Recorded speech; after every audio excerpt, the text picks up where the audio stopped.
Before you hear anything else, you need to picture the party. You need to smell the champagne, which smelled different from the cheap sparkling wine I'd buy for New Year's Eve.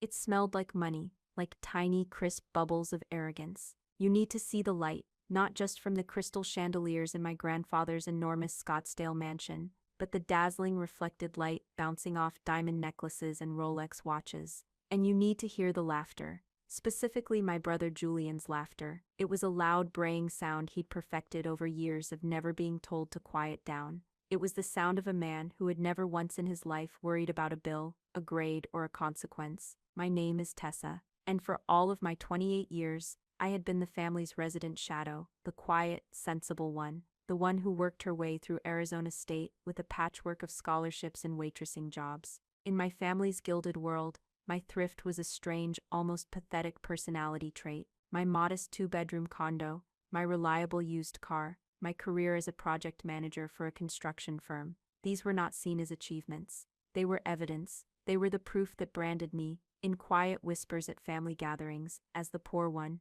Julian, my older brother by 2 years, was the brilliant one, the charismatic one, the golden child. His brilliance consisted of dropping out of 3 different Ivy League schools. His charisma was a finely tuned instrument for getting what he wanted, and his gold was literal. It came from a trust fund our grandfather, Corbin Sterling, had set up for him at birth. While I was memorizing building codes and managing supply chain logistics, Julian was managing a portfolio of girlfriends and perfecting his golf swing. He flaunted his wealth not with subtlety, but with the glee of a child who has been given the world and finds it delightfully amusing. So when our grandfather passed away at the age of 91, there was no question in anyone's mind, least of all Julian's, about where the lion's share of the Sterling fortune would go. We all knew Grandpa Corbin was a billionaire, a self-made man who'd clawed his way up from nothing, building a construction and real estate empire that spanned the entire Southwest. The final tally, according to the financial papers, was somewhere around $500 million, and Julian was already spending it. Which brings me back to the party. He called it his pre-inheritance party, an event so monumentally tacky, so dripping with hubris, that it took my breath away. He'd thrown it at Grandpa's mansion, a place that wasn't even his yet. Less than a week after the funeral, my mother had insisted I attend. For family unity, Tessa, she'd urged over the phone, her voice laced with the familiar tone of gentle command. It's important to show support for your brother at a time like this. A time like what? A time of him celebrating a death. But I went. I always went. It was my role. The quiet, supportive sister. The poor one. I wore my best black dress. A simple but elegant sheath that had cost me $150. A splurge for a friend's wedding 2 years prior. Around me, women wore gowns that cost more than my car. I nursed a club soda, feeling like a ghost haunting the edges of the celebration. And then I heard it. Julian's laugh, followed by his voice, carrying across the marble-floored foyer. He was standing with a circle of his sycophantic friends, a flute of champagne in his hand. It's going to be epic, he was saying, his voice giddy. First thing I'm doing is selling this old mausoleum. Too much brown. I'm thinking something sleek in the hills, all glass and infinity pools. Then the jet. One of his friends, a vapid heir named Bryce, clapped him on the shoulder. What about your folks? You gonna keep their allowance going? Julian waved a dismissive hand. Of course, they play their part. But the real deadweight, he paused for dramatic effect, and his eyes, cold and blue, flickered in my direction. He didn't think I could hear him. Or maybe he didn't care. The real relief will be finally cutting the cord on Tessa, for good.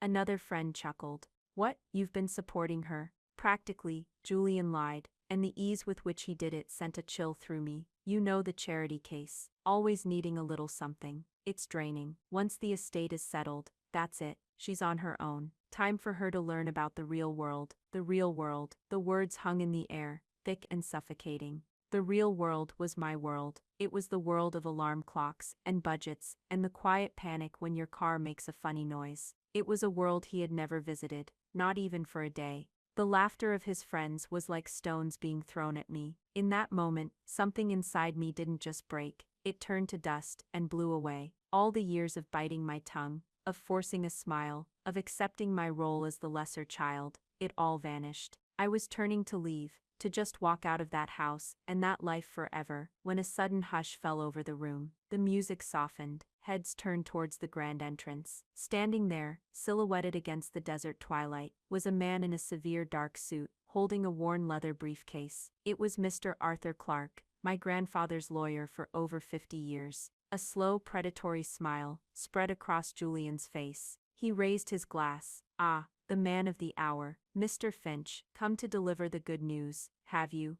He strode towards the lawyer, his friends parting for him like he was a king. "Let's have it then." The reading of the will. No time like the present. The party-goers gathered around, a giddy voyeuristic energy filling the space. They were about to witness my brother officially become one of the richest men in the state. Mr. Finch's face was a stony mask. He didn't smile. His eyes, small and sharp behind his glasses, scanned the room and settled for a brief moment on me. There was something in his gaze, not pity, but something else, something I couldn't decipher. He opened his briefcase with a pair of soft, deliberate clicks that echoed in the silent room. He cleared his throat, and the world tilted on its axis. The air in the grand foyer was thick with anticipation. It felt like the moments before a lightning strike, the static, the pressure, the world holding its breath. Julian stood beside Mr. Finch, practically vibrating with smug energy. He had a hand on the lawyer's shoulder, a gesture not of camaraderie, but of ownership. He was the star of this show,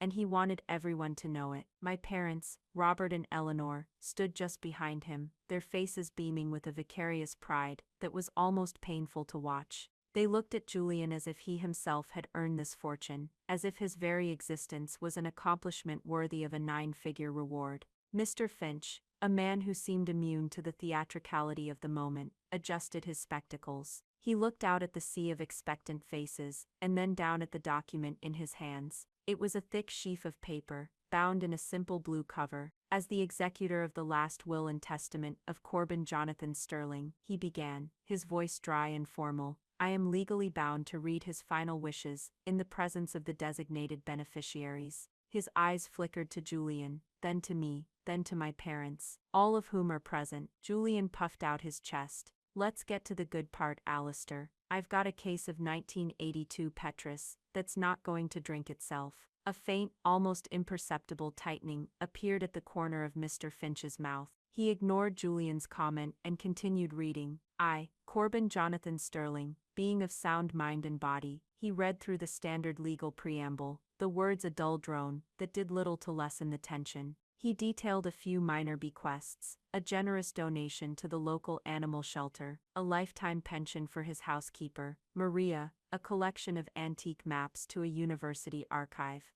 With each minor gift, Julian's grin widened. This was just the clearing of the throat before the main performance. Then Mr. Finch paused. He took a slow, deliberate sip of water from a glass that had been placed on a nearby table. The silence stretched. "Now," he said, his voice lowering slightly, "we come to the matter of the primary heirs." My mother squeezed my father's arm. Julian rocked back on his heels, a king awaiting his crown. "To my son-in-law Robert and my daughter Eleanor," Mr. Finch read, "who have enjoyed a comfortable life under my financial umbrella, I leave my sincere hope that they have saved wisely. They have been provided for generously throughout my life, and my estate is now intended to build a future, not to fund a retirement they should have planned for themselves. I leave them nothing further." A collective, soft gasp rippled through the crowd. My parents' smiles froze, then melted from their faces. My father's jaw went slack. My mother's hand flew to her pearls, her face a mask of disbelief and horror.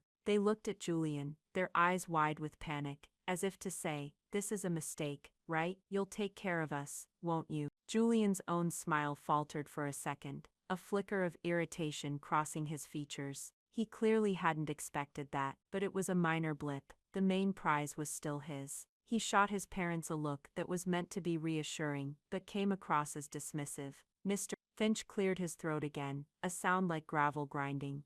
"To my grandson, Julian Sterling," he read, and every person in the room leaned in. Julian, whose arrogance, wastefulness, and profound lack of humility have been a source of constant and deep disappointment to me. The words hit the air like a physical blow. Julian's face went white, the smugness evaporated, replaced by a look of stunned, slack-jawed shock. The word disappointment echoed in the cavernous room. Mr. Finch continued, his voice relentless. "I leave him only this, a path to redemption, should he choose to walk it. I leave him nothing of my material wealth, in the hopes that its absence may finally teach him the value of that which cannot be bought. Silence, utter, complete, and devastating silence. You could have heard a diamond drop on the Persian rug. Julian looked as if he'd been slapped. He stared at Mr. Finch, then at the will, his mouth opening and closing silently, like a fish gasping for air. His friends, who had been clustered around him like disciples, began to subtly inch away, their faces a mixture of shock and morbid fascination. And then Mr. Finch turned a page. His gaze, for the first time, locked directly onto me, across the room. I felt 100 pairs of eyes follow his. I felt like a specimen under a microscope. And finally, the lawyer's voice was steady, but I thought I detected a new note in it, something that might have been satisfaction. To my granddaughter, Tessa Sterling. Tessa, whose quiet diligence, whose fierce independence, and whose unwavering integrity have been a source of my deepest and most secret pride. My heart hammered against my ribs. I couldn't breathe. This wasn't happening. It was a dream, a cruel, elaborate joke. To Tessa, I leave the entirety of my remaining estate. All properties, all liquid assets, all stocks, bonds, and controlling interests in Sterling Holdings, Incorporated. The full and complete sum, estimated at a value of $500 million. The world dissolved into a meaningless buzz. The faces around me blurred. $500 million. The number was so abstract, so astronomical, it didn't even register as real. I saw my mother's face, pale and stricken. I saw my father lean against a pillar for support, and I saw Julian. His face had gone from white to a mottled, furious red. A vein pulsed in his temple, but Mr. Finch wasn't finished. He held up a hand to quell the rising tide of murmurs, with one single, non-negotiable clause. He looked directly at Julian, whose eyes were now burning with a venomous hatred I had never seen before. The will stipulates this: my granddaughter Tessa is required to give my grandson Julian the sum of $1 for every time he publicly apologizes for a specific and documented transgression against her. He paused, letting the words sink in. $1. The sheer exquisite and brutal poetry of it was breathtaking. It was a masterpiece of posthumous psychological warfare. It wasn't a disinheritance, it was a life sentence of humiliation. For a man like Julian, for whom pride was his only real currency, it was a fate worse than poverty. The silence broke. Julian let out a sound that was half scream, half strangled sob. No, no, he was senile. He was a crazy old man. She manipulated him. She poisoned him against me. He pointed a shaking finger at me, his face contorted in a mask of pure rage. You did this, you snake. My parents rushed to his side, not to calm him, but to join the chorus. This is a travesty, my father bellowed, finding his voice. Alistair, you can't let this stand. My mother turned to me, her eyes pleading, but also filled with a new cold anger. Tessa, you have to fix this, she whispered, her voice trembling. You have to do the right thing. This isn't fair to your brother. You know he can't manage on his own. You must share it with him, equally. And that was it. That was the moment the last, threadbare tether of my lifelong duty snapped. Even now, even after our grandfather had, with his dying words, validated me and condemned Julian's behavior, they still saw me as the means to an end. My purpose was not to be rewarded, but to serve as a conduit for Julian's comfort.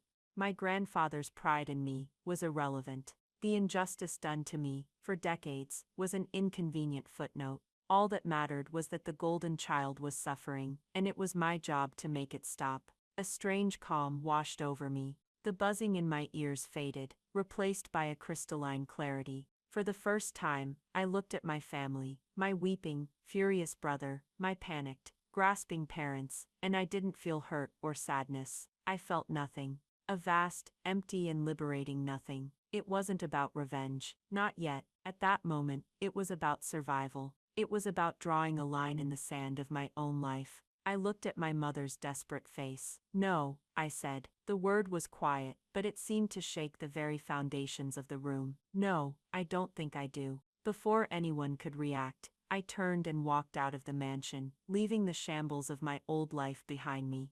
The cool night air felt like the first breath of a free woman. I didn't look back. The days that followed the will reading were a blur of surreal logistics and echoing silence. My phone, usually a quiet device, became a weapon of mass communication, buzzing and pinging, with a relentless barrage of calls and texts from my parents, and surprisingly, from numbers I didn't recognize. Julian's friends, I presumed, trying to act as his emissaries. I ignored them all. I put my phone on silent and let the digital noise pile up, unanswered. It was the first boundary I had ever truly set, and it felt as solid and reassuring as a locked door. My small condo, once a source of shame in my family's eyes, became my sanctuary. It was the only place where the aftershocks of the will reading couldn't reach me. I would sit on my worn-out sofa, the one I'd bought secondhand, and just breathe.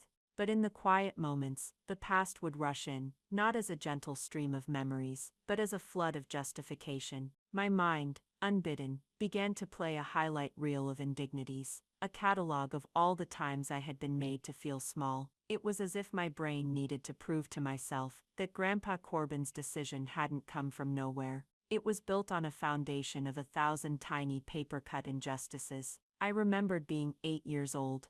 We were at the mansion for Grandpa's birthday. On a pedestal in the hall stood a magnificent Ming Dynasty vase, his most prized possession. Julian, who was 10, was chasing the housekeeper's cat, running wildly through the halls, despite being told not to. I was in the corner, reading a book. He careened past the pedestal, his elbow catching the vase. It wobbled for a heart-stopping second, before crashing to the marble floor in 1,000 pieces. When my parents and grandfather rushed in, Julian was already pointing at me, his face a perfect mask of teary-eyed innocence. "She did it." Tessa knocked it over, he'd wailed. I was so stunned, I couldn't even speak. And my parents, without a moment's hesitation, believed him. I was scolded, grounded for a month, and forced to write Julian an apology letter for getting him into trouble. I remember the look on Grandpa's face. He wasn't angry. He was just watching, his eyes narrowed, his expression unreadable. He saw Julian sneak a triumphant little smirk at me when the adults weren't looking.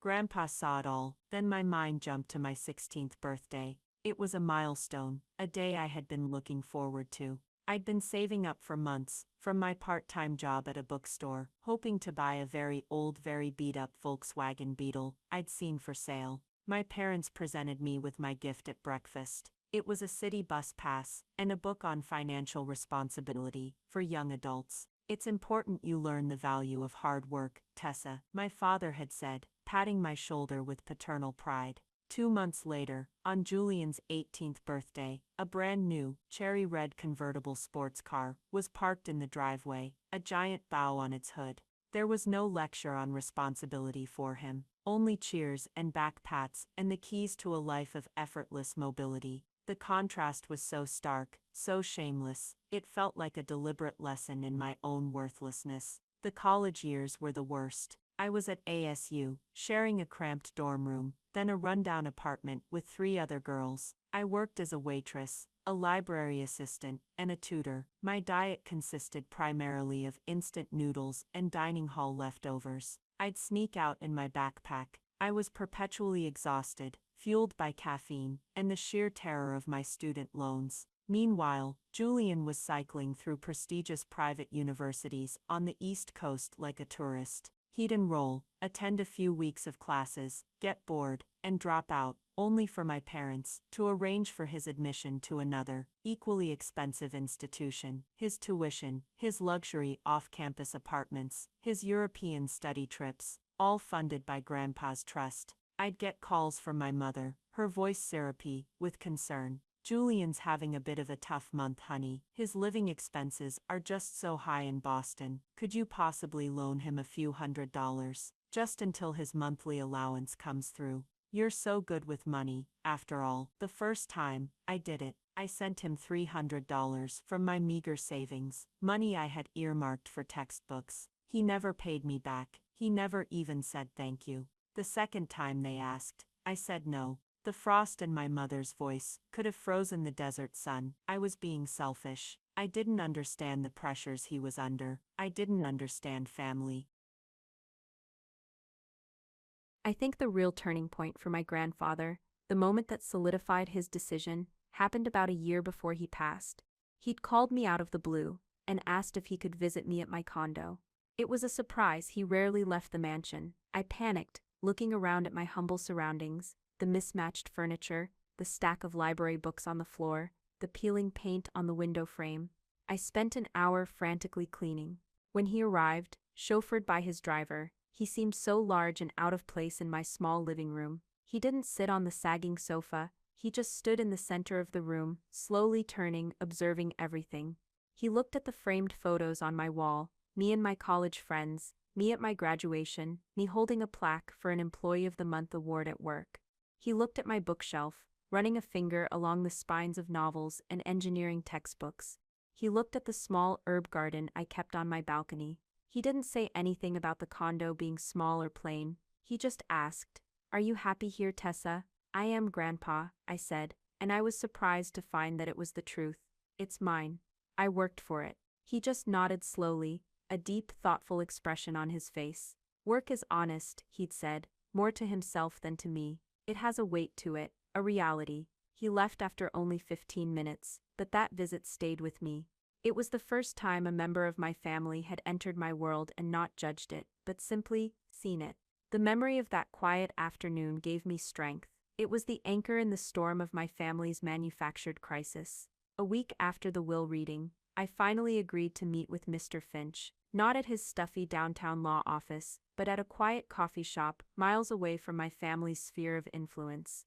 He was already there when I arrived, sitting at a small table with 2 coffees. He looked different out of his suit, dressed in a simple polo shirt and trousers. He looked kinder, less imposing. "Tessa," he said, his smile gentle, "I'm glad you came. I imagine this has been a difficult week." "That's one word for it," I said, sinking into the chair opposite him. "I want to be very clear about something," he began, leaning forward.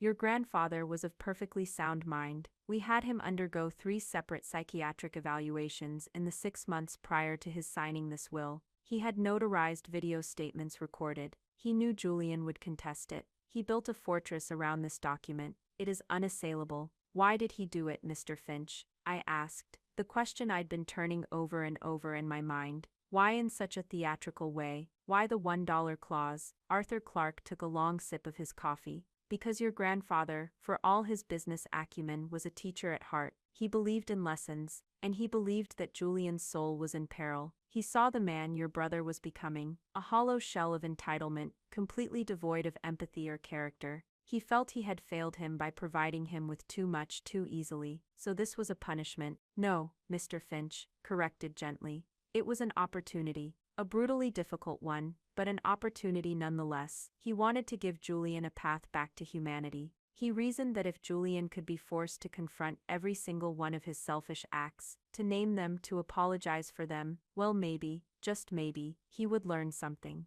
The dollar was a stroke of genius, I thought. It's so insignificant, it's insulting, which forces Julian to decide what he's really after, the money, or the cleansing of the act itself. It's a test of character, wrapped in a legal clause." He paused, then added, "But I must also be honest. I think deep down, he suspected Julian would fail the test, and in that case, the will served its other purpose, to ensure that the empire he built with his own 2 hands went to the one person who understood the value of building something herself." His words were a balm. They settled the last of my doubts. This wasn't a fluke, it wasn't a whim. It was a deliberate, calculated, and deeply personal act by the one man in my family who had truly seen me. "My parents," I said, my voice barely a whisper, "they want me to just give him half. They have called me a dozen times," Mr. Finch sighed. "Eleanor and Robert are products of their environment. They enabled Julian his entire life because it was easier.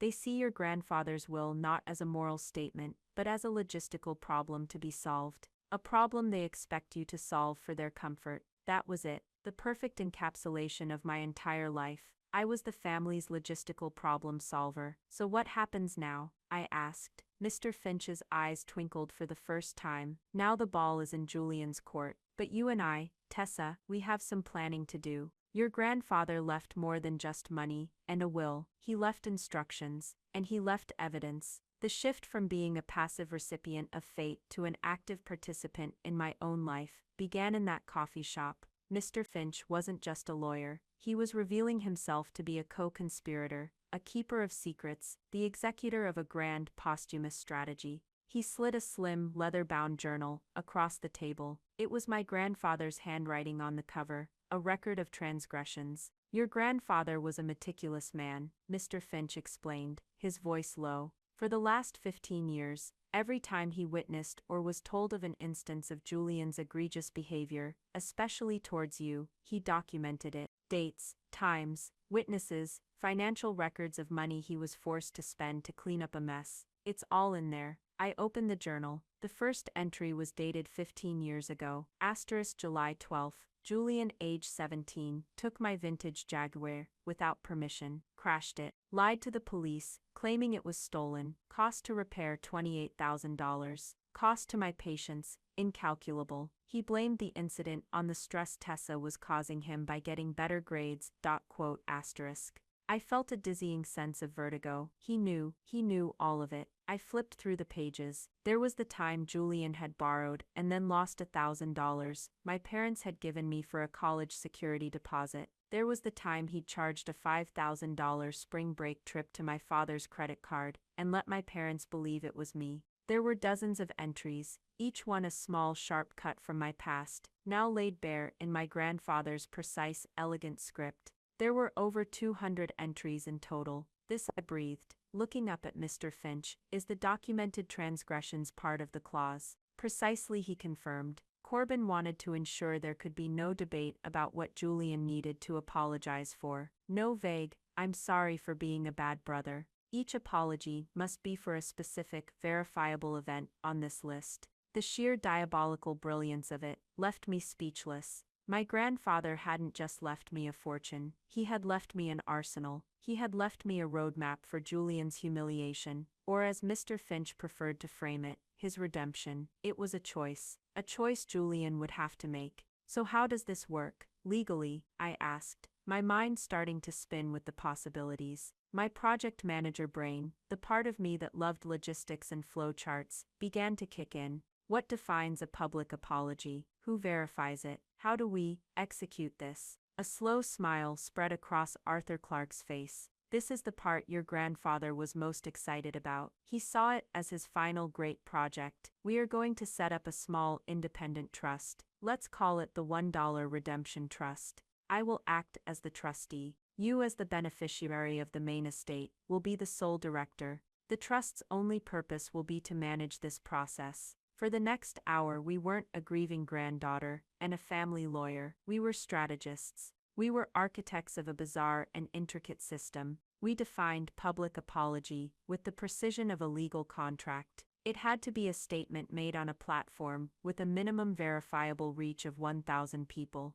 This could be a social media post on a public profile, a letter to the editor of a local newspaper, a statement made on a local news broadcast, or even a public speech at a town hall meeting. We defined sinceres as containing three key elements. First, a clear and unambiguous admission of the specific act as detailed in the journal. Second, an acknowledgement of the negative impact it had on me or others. And third, a statement of remorse without excuses or blame shifting. No, I'm sorry, but would be accepted. So what you're saying, I clarified, is that for Julian to get his first dollar, he would have to, for example, post on his public Instagram account something like, "I apologize to my sister Tessa. When I was 17, I stole and crashed our grandfather's Jaguar, and then lied about it, causing her emotional distress."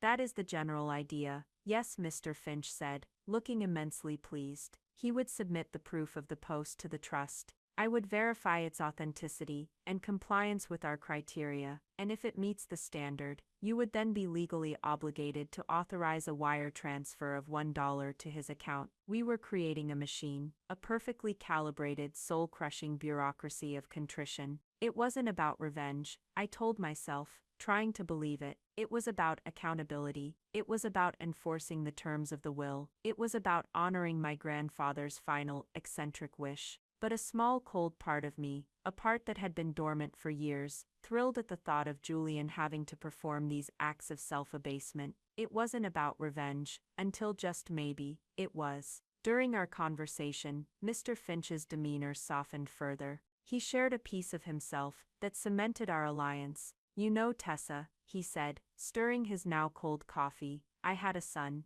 He passed away a few years ago. He was a good boy in many ways, but he had a touch of Julian in him. That same sense of entitlement, the belief that the world owed him something. His mother and I, we were too soft. We always cleaned up his messes. We never made him face the consequences. When he died, he was drowning in debt, his life a shambles. I've lived with that regret for years. When your grandfather came to me with this idea for his will, it felt like a chance to do for his grandson what I failed to do for my own son, to be the rock, not the cushion." This confession changed everything. Mr. Finch wasn't just a hired professional. He was personally, emotionally invested in the outcome. He was my ally, not just by legal duty, but by moral conviction. He was the voice of reason I never knew I had. Armed with a plan and a powerful, motivated ally, I felt a sense of purpose I hadn't felt in years. The grief for my grandfather was still there, a heavy ache in my chest, but it was now mingled with a profound sense of gratitude and a dawning steely resolve. He hadn't just left me money, he'd left me a mission. Our first official act was to draft a letter. It was a masterpiece of cold legal formality, addressed to Julian's newly retained lawyer, a cut-rate attorney, whose office was in a strip mall. The letter politely but firmly dismissed their intention to contest the will, citing the multiple psychiatric evaluations and notarized statements. It then went on to detail, in excruciatingly clear terms, the operational mechanics of the $1 redemption trust. It explained the definition of a public apology, the verification process, and the payment system, and it included the first item from the journal. Pursuant to the terms of the will, Mr. Finch had written, "The first transgression for which Mr. Julian Sterling may seek to apologize is as follows. The incident on or about May 4, 1998, in which he deliberately broke a Ming Dynasty replica vase, and knowingly and maliciously blamed his sister Tessa Sterling for the act, resulting in her unjust punishment. We sent the letter via courier, and then we waited." The silence that followed was different. It wasn't the silence of neglect anymore. It was the silence of a chessboard after the opening move. It was the silence of power. The first volley from Julian's side was exactly what Mr. Finch and I had predicted. His lawyer, a man whose cheap suit seemed to broadcast his hourly rate, filed a petition to contest the will. The grounds were predictable: undue influence on my part, and lack of testamentary capacity on my grandfather's. It was a standard Hail Mary play, and it was swatted down with brutal efficiency. Mr. Finch didn't even have to argue in court. He simply submitted his package of evidence to the probate judge. The signed affidavits from 3 separate, board-certified geriatric psychiatrists, confirming Grandpa Corbin's sharp and lucid state of mind, and the video recording of my grandfather, made a week before he passed. In the video, Grandpa looked frail, but his eyes were like steel. He looked directly into the camera and stated, "I know my grandson Julian will likely claim I'm crazy for what I've done. Let me be clear. I am not crazy. I am disappointed. This will is not an act of senility. It is an act of final, desperate love. It is the last tool I have to try and build a man out of the spoiled boy I helped create." The judge dismissed Julian's petition within a day. The legal challenge was over before it began. A small plausible inaccuracy in our favor was the speed of it all. In the real world, such things can drag on for months, even years. But in our story the justice was swift, and the message was clear. The fortress my grandfather built was impregnable. With his legal options incinerated, the reality of Julian's situation began to set in. The locks on the mansion were changed. The trustees of his now dissolved fund officially cut off his access to credit lines and bank accounts. The river of gold that had flowed his way for 30 years had been dammed, permanently. The first panicked call came a week later. I was at the new Sterling Holdings headquarters, a sleek glass tower in downtown Phoenix, sitting in a boardroom that felt bigger than my entire condo. I was in a meeting with the CFO, a sharp woman named Maria, who was patiently walking me through the company's vast real estate portfolio. My phone buzzed on the polished mahogany table. It was Julian. I let it go to voicemail. He called again and again. On the fifth try, I excused myself and stepped out onto a balcony overlooking the city. "What do you want, Julian?" I answered, my voice cooler than I expected. "Tessa, thank God." His voice was a frantic, wheezing thing I'd never heard before. All the smooth, arrogant confidence was, "Listen, I'm in a real bind here. The rent on my place, it's due, and they canceled my cards, all of them. I need you to just float me something, an advance, say 100,000, just to tide me over until we sort this mess out, an advance." As if the $500 million was a shared pie that was just temporarily stuck in legal limbo. "There is no mess to sort out, Julian," I said, the city sprawling beneath me, a kingdom I never asked for. "The will is the will," the judge confirmed it. "Don't be like this, Tess," he whined, his voice cracking. "This is ridiculous. That crazy old man can't just cut me off." "We're family. Grandpa didn't cut you off," I replied, my voice dangerously calm. "He gave you a way to earn a living, a very specific way. Did you get the letter from Mr. Finch?" There was a pause. "The stupid letter about the stupid vase. That's a joke, right? You can't be serious." "I'm deadly serious," I said, "and so was Grandpa. You want money, the path is clear. Publicly apologize for breaking the vase and blaming me. Follow the rules. Mr. Finch will verify it. You will receive $1. A sputtering, incredulous sound came through the phone. $1, $1. What am I supposed to do with $1?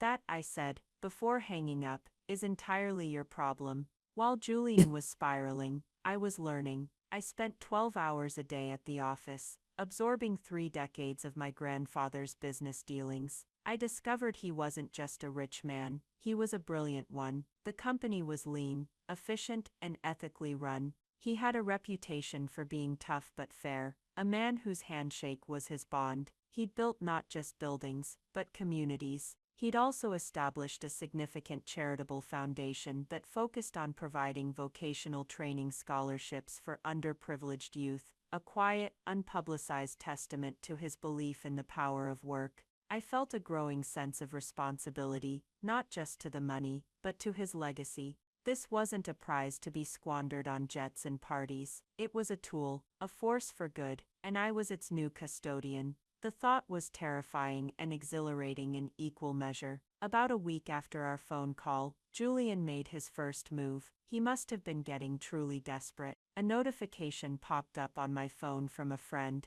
"OMG, have you seen Julian's Instagram?" I pulled it up. There on his public profile was a picture of a broken vase. The caption read, "To BT to breaking some old vase as a kid. Guess I'm sorry," or whatever. #family, drama #inheritance. Is crazy #sorry Tessa. It was pathetic. It was sarcastic. It was the absolute bare minimum, designed to mock the very process it was supposed to be engaging with.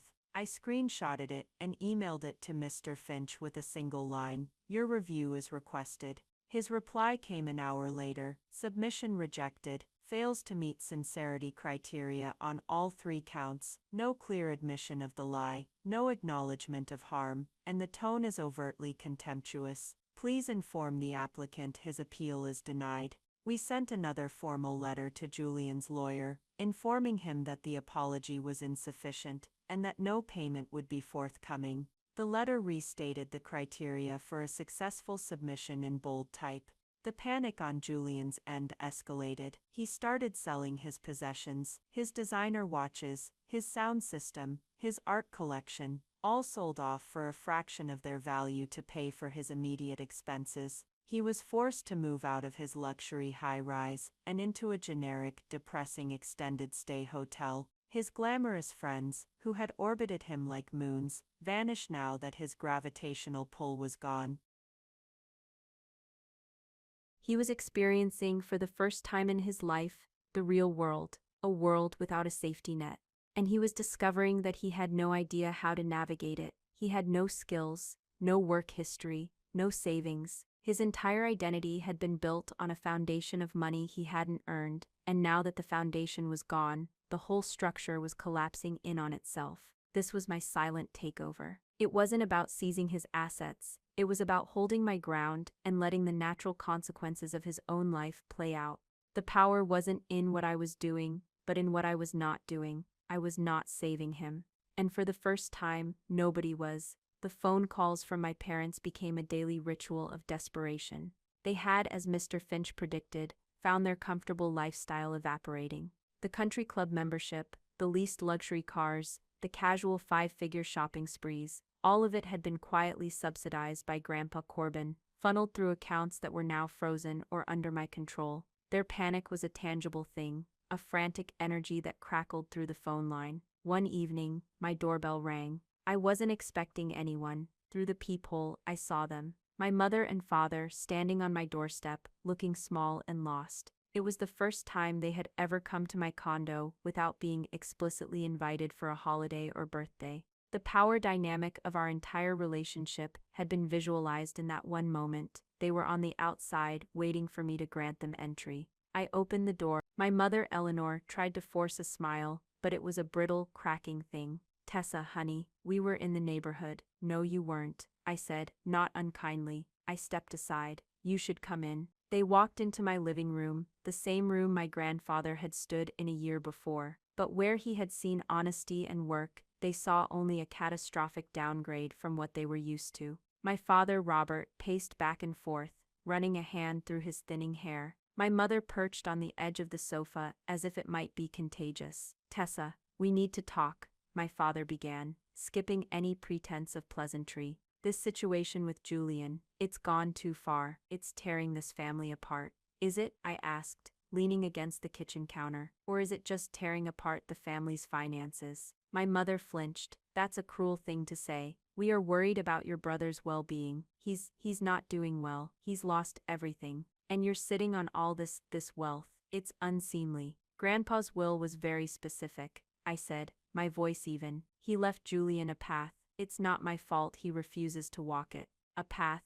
You call that a path?" My father exploded, his face turning red. "You call public humiliation a path? It's a disgrace. Your grandfather was a vindictive old fool, and you're just as bad for enforcing his madness. That vindictive old fool paid your mortgage for 20 years. I shot back, a spark of anger finally igniting inside me. "He paid for your cars, your vacations, your entire life. He paid for every one of Julian's mistakes. And now that he's gone, you're angry at him for not providing for your retirement. And you're angry at me for not continuing the tradition of enabling my brother." "It's not enabling," my mother cried, her voice rising. "It's family. It's what you do. You support each other. You have more money than you could ever spend in 100 lifetimes. What is the harm in giving your brother his share? A 50-50 split. It's the only fair, decent thing to do." I looked at them, at their desperate, entitled faces, and the last vestiges of my old self, the dutiful daughter, crumbled to dust. They didn't see me. They had never seen me. I was just a variable in an equation, a key that could unlock the vault and restore their comfortable lives. "No," I said simply. "The answer is no. I am honoring Grandpa's wishes. That is the end of the discussion." I walked to the door and opened it. "I think you should go." My father stared at me, his mouth agape. My mother looked as if I had physically struck her. They had come to my home expecting to guilt-trip their compliant daughter, and they had instead collided with a stranger, a woman who owned the house, owned the company, and owned her own decisions. They left without another word, and as the door clicked shut behind them, I knew it was more than just the end of a conversation. It was a family exodus. They had exited my life, and I had, at long last, exited theirs. Having failed to manipulate me directly, Julian tried a new tactic. He decided to take his case to the court of public opinion. He found a local gossip blogger, a woman with a minor online following, who specialized in saccharine human interest stories and salacious rumors about the local elite. He gave her an exclusive interview. The article was published a few days later, under a headline designed for maximum sympathy. "A local heir cut out of billionaire's will by vindicative sister and cruel final twist." The story painted Julian as the tragic hero. It described him as a devoted grandson, heartbroken by his grandfather's sudden turn in his final days, which the article heavily implied was brought on by senility and my insidious influence. It quoted Julian extensively. "It was never about the money for me," he lied, his words dripping with false piety. It's about my grandfather's legacy. He was a great man, and it pains me to see my sister twisting his final wishes into this vendetta. I just want what's fair. I want to heal our family. He even managed to get a tearful quote from my mother, who lamented how a dispute over money has tragically destroyed what was once such a close-knit family. The article was a masterpiece of manipulative fiction. It portrayed me as a cold, greedy monster, gleefully tormenting my poor, suffering brother. The comment section was a cesspool of outrage, all directed at me. What a horrible woman. Hope she chokes on that money. His own sister. Shameful. For a moment it stung. The old Tessa, the one who craved approval, felt a pang of that familiar shame. But then I remembered the journal in my desk drawer. I remembered the years of quiet humiliation, and I remembered Mr. Finch's words. He built a fortress around this document. My grandfather had anticipated this too. I called Mr. Finch. He's gone to the media, I said. I saw, the lawyer replied, his voice calm and unbothered. A desperate move, and a foolish one. Are you ready to deploy the countermeasure? I am, I said. Mr. Finch had, with my grandfather's foresight, prepared for this exact scenario. We didn't respond with a statement of our own. We didn't get into a public he said, she said. We did something far more devastating. We released one, single, unimpeachable piece of evidence. Mr. Finch contacted the gossip blogger and her small online publication, not with a threat, but with a piece of new information for her developing story. It was a scanned copy of a notarized handwritten affidavit. It was from Maria, my grandfather's housekeeper for over 30 years. In precise, clear detail, Maria's statement recounted the day the Mingvols was broken. She stated that she had been dusting in the adjoining room and had witnessed the entire event through the open doorway. She had seen Julian, who was 10 at the time, deliberately run at the pedestal and shove the vest to the floor. She had then watched, horrified,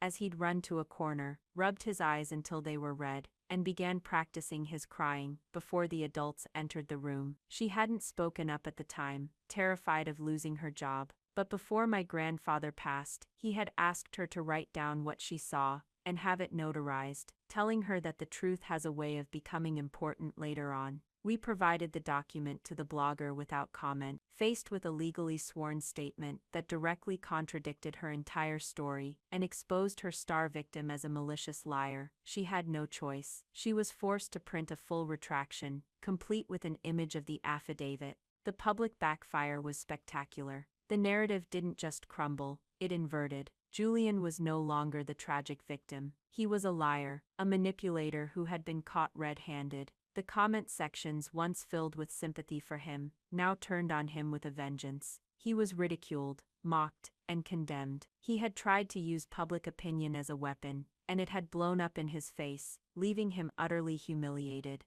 The power hadn't just shifted, it had consolidated, firmly and finally, on my side. The weeks after Julian's public relations disaster were quiet.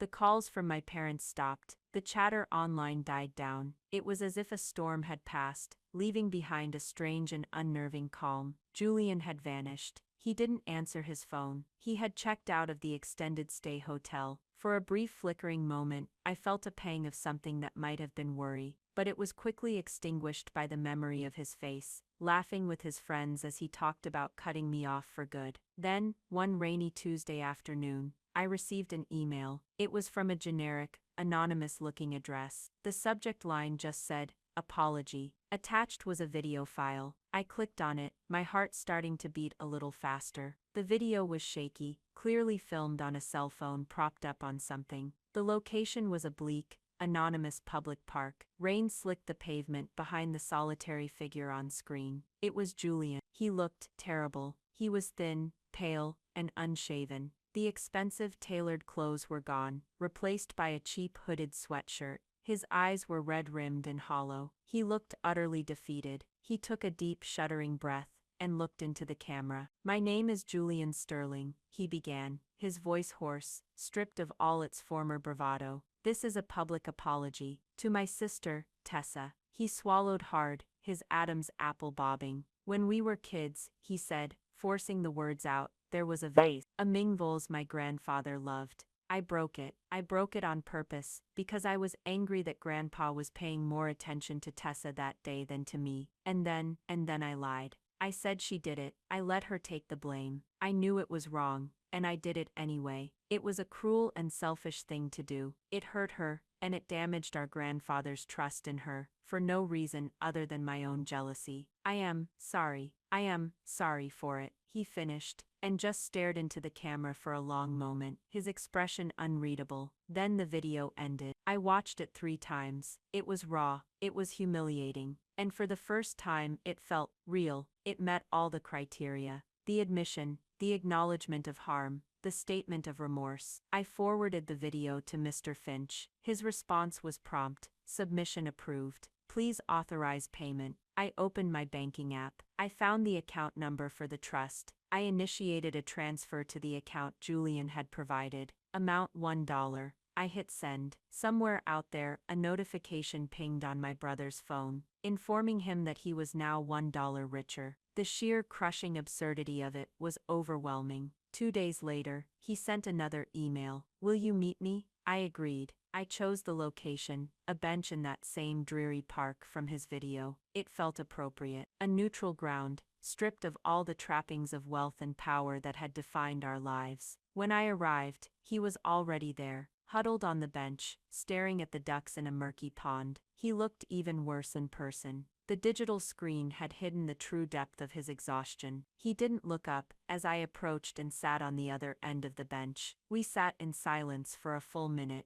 The only sound was the drizzle of rain and the distant traffic. Finally he spoke, his voice quiet. Did you get it? I got it, I said. He let out a short, bitter laugh. $1 for that. He looked at me, his eyes searching my face for something. Pity, triumph, anything. Was it good enough? Was that what you wanted? The question hung in the air between us. What did I want? A few months ago, I would have said I wanted an apology. I would have said I wanted him to feel a fraction of the hurt he'd caused me. But now, sitting here, looking at the broken man he had become, I found that I didn't feel the satisfaction I had expected. There was no thrill of victory. There was just a profound, quiet sadness for all the wasted years, for the family we could have been. What I wanted, Julian, I said, my voice softer than I intended, was for you to see me, for once, not as your convenient scapegoat, not as the family charity case, not as an obstacle to your inheritance, just as your sister. He flinched, looking away. This was never about the money, I continued,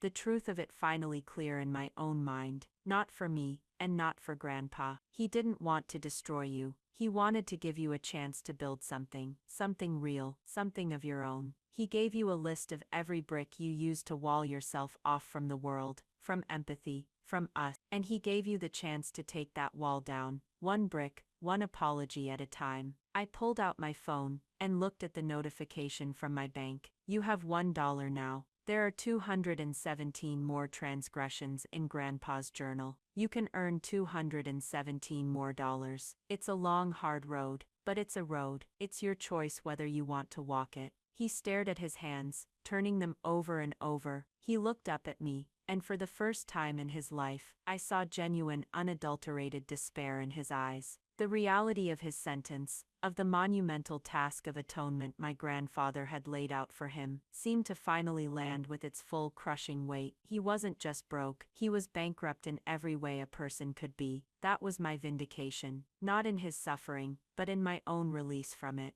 My happiness was no longer conditional on his approval or his downfall. It was simply mine. I stood up from the bench. Goodbye, Julian. I walked away without looking back, leaving him alone with his $1 and his 217 remaining debts. The rain had stopped, and through the clouds, a sliver of sunlight was breaking through. In the 6 months that have passed since that day in the park, the world has settled into a new kind of normal. I didn't sell the mansion. Instead, I worked with the board of the Sterling Foundation to have it repurposed. It's now the Corbin Sterling Center for Vocational Excellence, a place where young people from disadvantaged backgrounds can learn skilled trades: carpentry, plumbing, electrical work, coding, the same skills my grandfather learned when he had nothing. His old study, with the view of the mountains, is now a classroom. I think he would have liked that. I sold my small condo and moved into a comfortable but not ostentatious house closer to the city. It has a garden, a nice kitchen, and a big comfortable sofa. It's a home, not a statement. I've taken a more active role at Sterling Holdings, focusing my energy on the foundation. I discovered I have a knack for it, for finding projects that can make a real difference, for building something that lasts.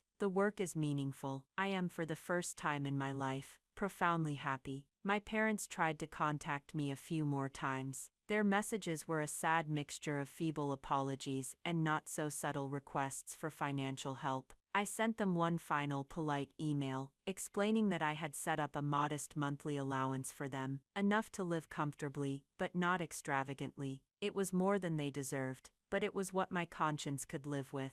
They accepted it. Our relationship is now purely transactional, conducted through a bank. It's hollow, but it's peaceful. As for Julian, the $1 redemption trust sends me an automated report every month. He's been working, slowly, painfully. He has successfully submitted and been approved for 16 more apologies. He now has a grand total of $17 to his name. The apologies are posted on a bleak, bare-bones blog he created. They are short, factual, and devoid of the raw emotion of that first video, but they meet the technical requirements of the trust. He apologized for stealing my college textbook money, for lying about getting me suspended in high school, for reporting my car stolen as a practical joke. Each post is a small, ugly stone from his past, turned over for the world to see. I heard through Mr. Finch that Julian is working as a dishwasher at a diner on the outskirts of town. He lives in a small rented room. Some people who know the story say he's a changed man, that the process is forcing him to finally confront the person he was. Others say he's just a broken animal, performing tricks for a single dollar-shaped pellet of food. I don't know which is true, and I've come to realize that, most importantly, I don't really care. His journey is his own now. My life is no longer tied to his redemption or his damnation. I am free. Looking back, I know some people will say my grandfather's will was cruel. Some will say I was vindictive for enforcing it so rigidly, but it was never about the revenge, not really. It was about justice. It was about rebalancing scales that had been tipped in one direction for my entire life. True wealth, I've learned, isn't the number in your bank account. It's the freedom to draw your own boundaries. It's the quiet strength to say no. It's the peace that comes from shedding the weight of other people's toxicity. And finally inheriting your own life. And now I want to turn it over to you. What would you have done? Would you have split the money, just to keep the peace? Or was this tough, brutal lesson the only way my brother and my family would ever have faced the truth? Let me know what you think in the comments section below. I'm truly interested to hear your perspectives. And if you've ever been the one who worked for everything while someone else had it handed to them, I want you to know that I see you. Share your story, because these are the conversations we need to have. Thank you for listening. And please, don't forget to like this video and subscribe for more stories. It really does help.